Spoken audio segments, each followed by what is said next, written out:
Obin dan warga pinggir danau Riario tak bisa memastikan berapa kuintal produksi arang perharinya. Semua tergantung pada modal uang yang dimiliki untuk membeli tempurung kelapa. Dan yang terpenting, mereka tidak keduluan oleh industri pabrik arang batok kelapa. Industri-industri besar biasanya telah memborong kelapa-kelapa dari para pedagang hanya untuk memesan tempurungnya saja.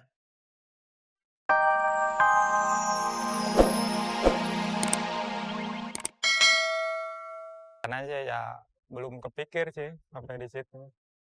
Ya baru ya kalau udah rencana dari sini diusir ya apa boleh buat dah usahanya yang lain, nyari yang lain dulu. Wawan, asal Indramayu pun tak jauh berbeda dengan Sanim. Meski baru 2 tahun menggeluti bisnis arang batok kelapa, namun bagi Wawan dan keluarga, hasilnya sangat terasa. Ya kalau dari Adeng ya sekitar 500-an lah dapat lah, sisa makan.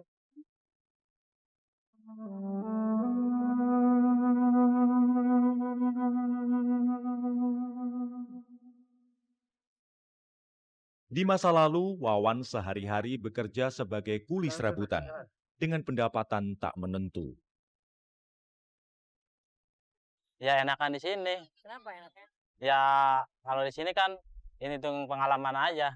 Kalau di kampung kan di kampung lagi gitu. Setiap bulan, Wawan bisa mengirim uang untuk keluarga di kampung halamannya, minimal Rp300.000. Inilah yang tidak bisa dilakukannya saat ia bekerja sebagai kuli serabutan. Wawan seperti juga Sanim dan Obin tahu persis keberadaan mereka di tanah kosong, tempat tinggal dan usahanya kini mempunyai konsekuensi bisa digusur sewaktu-waktu. Dengan kata lain, rezekinya bisa setiap saat menguap. Jakarta memang sangat kejam, terutama bagi warganya yang tidak bisa mengikuti irama langgamnya. Langgam Lenggok Jakarta sangat menawan, namun sekaligus mematikan bagi yang terlena. Jakarta adalah kota megapolis yang sangat unik. Jutaan orang bergantung pada kota tua yang nyaris tak kuasa lagi memangku kehidupan seluruh warganya.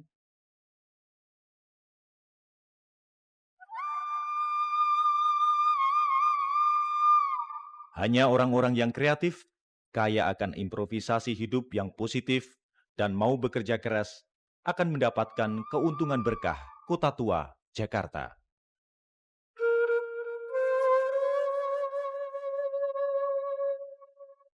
Berbagai macam peluang untuk hidup dan berkembang secara positif terbuka lebar di Jakarta.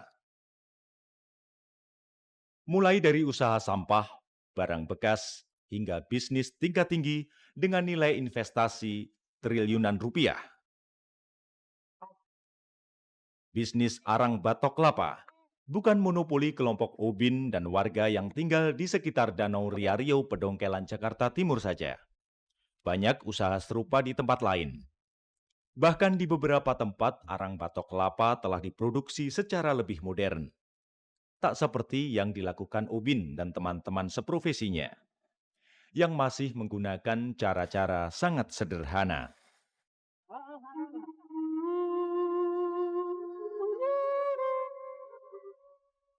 Obin dan warga pinggir danau Riario tak bisa memastikan berapa kuintal produksi arang perharinya. Semua tergantung pada modal uang yang dimiliki untuk membeli tempurung kelapa. Dan yang terpenting, mereka tidak keduluan oleh industri pabrik arang batok kelapa. Industri-industri besar biasanya telah memborong kelapa-kelapa dari para pedagang hanya untuk memesan tempurungnya saja. Saingan yang beli batoknya ini, Bapak yang nggak kuat mah. Kenapa? Itu pabrik mah kan sebelum dia ambil batoknya, dia mah kan kasih karung, kasih duit kan gitu. Sama tukang kelapanya itu. Cuman ambilnya cuman batoknya. Kalau Bapak mah kan modalnya nggak ada, cuma dikit. Ya ada batoknya, Bapak bayar. Kalau nggak ada batoknya, Bapak mah enggak.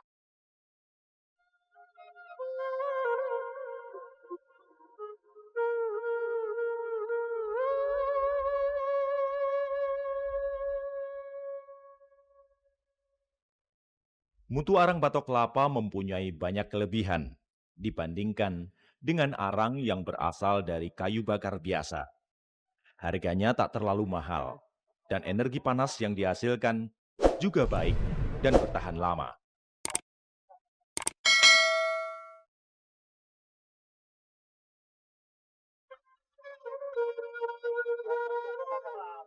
Warung-warung makan kecil hingga rumah makan besar di Jakarta masih menggunakan energi arang tempurung kelapa ini.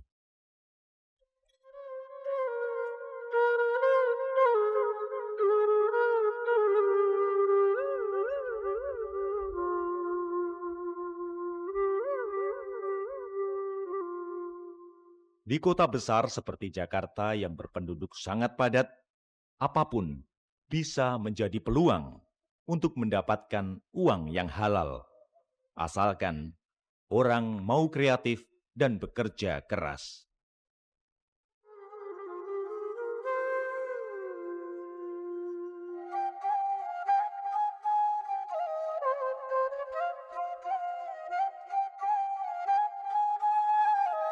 Kalau nggak boleh ngarang lagi di sini mau dipakai tempatnya, Bapak berusaha baru di situ.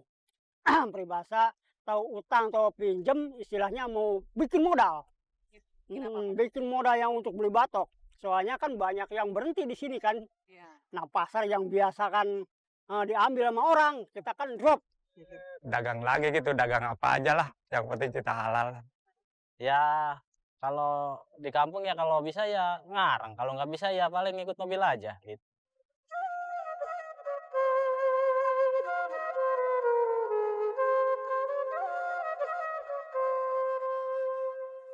Membangun optimisme bisnis di kota besar seperti Jakarta sangat tidak mudah, terlebih di bidang usaha bagi kaum pengusaha kecil. Selain terbentur pada masalah permodalan, tempat usaha, jaringan, dan birokrasi perizinan, juga persoalan pungutan-pungutan liar sering menghambat atmosfer optimisme orang kecil.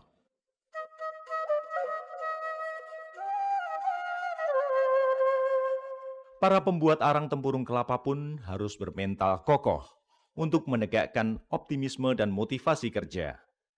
Hambatan untuk mendapatkan rezeki mulai dari hulu hingga hilir biasa mereka hadapi.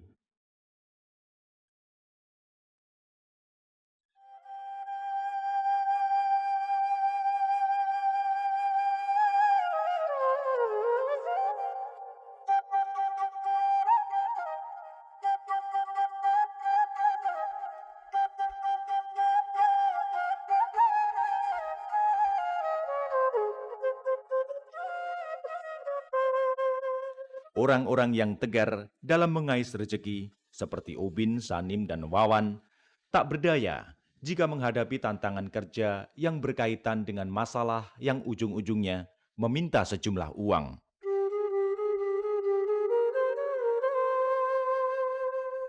Namun itulah Jakarta, kota besar megapolitan dengan segudang persoalan pelik yang membelit warganya. Tak peduli kaya ataupun miskin, orang kuat maupun insan yang lemah.